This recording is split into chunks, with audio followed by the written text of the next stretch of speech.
Here we have Willem Dafoe starring in a very claustrophobic movie as he delves into his own insanity. Sign me up.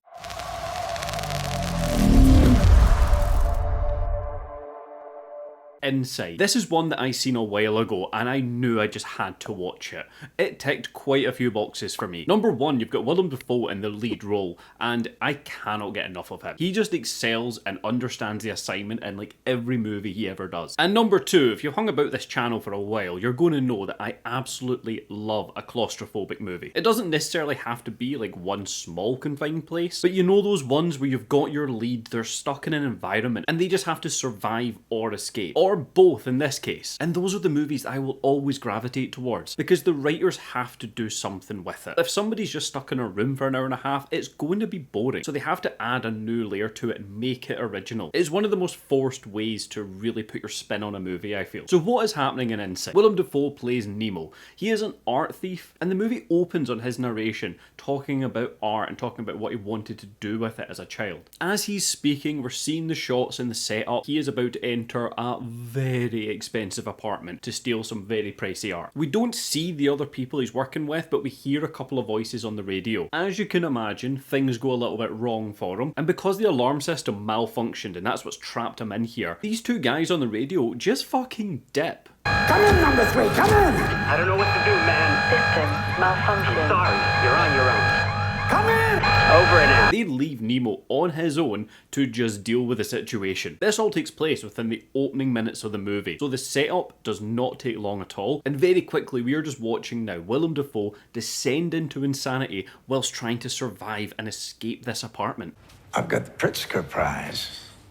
What the fuck have you done? It was absolutely captivating to watch. Obviously, I'm not going to go through all of the beats and how he becomes a little bit more insane each time, but all you need to know is when you watch his starting place and where he ended, dude's been some places in his own head. The movie is gorgeous to look at. Because we're in this very expensive apartment, they can do a lot with it. And given that who owns the apartment was an art collector, there's some very valuable pieces and some nice scenery to look at. He isn't just a thief at the end of the day. He does have an appreciation for the art, and we can see that when he's first locked in. You know, he's wandering about, he's taking care of the art pieces and the furniture. This step-by-step video will show you how to move a piece of heavy furniture safely and easily. And then as the movie goes on, we see that he doesn't have that care anymore. It's all about his own survival, as though he's lost the value in art. One of the great selling points of this movie is there are a few different ways that he tries to escape. You know, he doesn't just immediately have a plan and the whole movie is gravitating towards it. No, he does try a few things that I would imagine most people are going to try. So it's not a movie that you're going to be screaming at your screen that he needs to do X, Y, and Z. He does X, Y, and Z. I will give you one example. We learn that the owner has left on a business trip to Afghanistan, so he's kind of just shut down his apartment. And because it's shut down, there's not much in the way of running water or goods to survive. One thing he stumbles across is this kind of plant section that he's got, and of course there's a sprinkler system in it to keep the plants fresh. He first tries it and sees that there's not any water coming out of it, so we move on to the next source that he can get. At a point in the movie, it turns out these sprinkler systems do work and they help him to survive. In one of those kind of screaming at the TV moments, internally granted, I was watching it myself, I wondered why he didn't put bowls around all the water valves just so that he could collect it, because he ran to it the first time. If he misses his shot, that could be a valuable resource. Water is essential for life. Cut to the next time we see the water, and he has bowls at the ready. He is collecting everything he can use. This guy is like MacGyvering a lot out of the house, cutting up various pieces of furniture, putting them together to reach new heights. Literally. He has a lot more survival skills than you initially think with him. And because that alarm system malfunctioned, he doesn't have access to everything he wants to. One of the main battles for him in this movie is the temperature rising and falling in this apartment. He can't control the thermostat, so at random points it'll either overheat or get far too cold for him. And again, we're just watching him deal with this as he notices it happening. One of the first things he does when the malfunction happens, there's sirens blaring and there's lights going off, he takes down the speakers and kicks down all the lights because he realizes he has to deal with the situation. These things are fucking annoying to deal with. One of the only things he has to keep him grounded. There is a television, but that's kind of fucked because of the malfunction. However, he can see the security footage clear as day for like the apartment complex. He watches this day in, day out. You know, he takes down the names of the people he can see on their name tags, and almost becomes part of their lives, even though he's just watching it from the couch. He gets quite invested in one of the cleaners, Jasmine. There are a few points where his escape kind of hinges on Jasmine. For the most part, he's not doing it to escape. He's doing it so that he feels part of something and he can keep his brain working. And Willem Dafoe, being Willem Dafoe, you could watch that man alone acting and it is just captivating as hell. There were huge parts in this movie that I genuinely didn't even consider that there was no dialogue for a long stretch of time. And I didn't notice that until he spoke again. And that just goes to show that the visuals here are outstanding, and then just watching Willem Dafoe navigate was great. The way I see it, the movie's telling a message on the value we put on art pieces. This person had collected millions of dollars worth of art, kept it in his apartment, and then just left. So it's all about the chase for him, you know, he's got the art, but then he just leaves it aside. Willem Dafoe starts off kind of in the same position, where he very much appreciates it, but as the movie's going on, it's almost devalued in his head over the survival. You know, it takes him back to grassroots of what really matters here. In this case,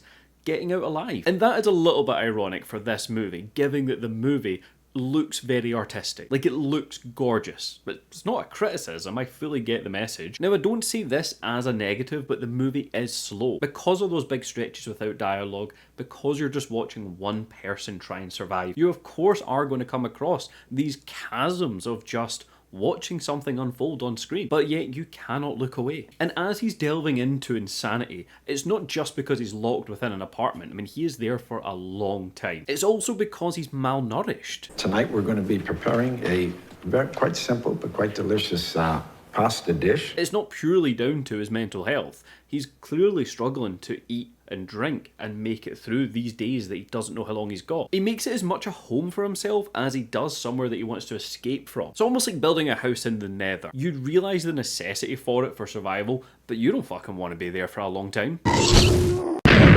Since he broke into the apartment, he's quite literally made his bed and now he has to lie in it. And although the movie's focus and messaging is all about art, don't worry, you don't need to know much about art or have that kind of appreciation for it that some people do to enjoy this movie. I mean, it's coming from me, I am definitely no Ongo Gablogian. Hello! And even still, I made it through this movie just appreciating every second of it. That I absolutely love. The casting here could not have been better. Surely at this point, Willem Dafoe just tops out lists for actors that can portray insanity to a T. And with the very sparing but dialogue that mattered, he knocked it out of the park here. Like, you're really rooting for him, even though he's the art thief. You want to see him survive. And the movie doesn't shy away from showing you how he survives. What his sources are for food and drink are clearly a focus, but the movie will even go further to show you how he expels those things, to put it very lightly. Like, it covers all bases, so you get the perfect full picture for how he has managed to stay alive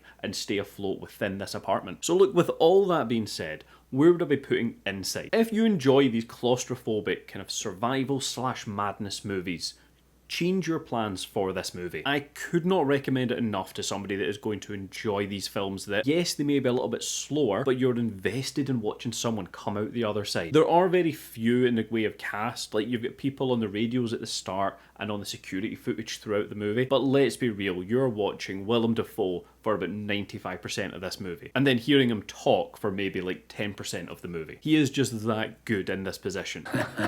Funny guy. The film looks gorgeous, which is unbelievably great to pull off considering it's within one apartment. It's watching the descent of this apartment as well that just hooks you. You know, we see it at the start and it looks perfect, a little bit pretentious, but then as the film's going on, art is dead. Those art pieces and sculptures are being used as the very building blocks for his survival. The movie at no point felt like it was dragging on, and those times I mentioned where there's no dialogue, you don't even realise that you've not heard him speak in quite some time. So look, with all that now out the way, have you seen Inside? If you have, let me know what you thought of it down below, and just a thank you to everyone that supported it this far. Whether that's just through liking, commenting, or even subscribing, I really do appreciate it. It just lets me know you're enjoying what I'm doing to keep covering those hidden gems and fine movies to add to your watch list. With all that now covered, as always, thank you so much for watching.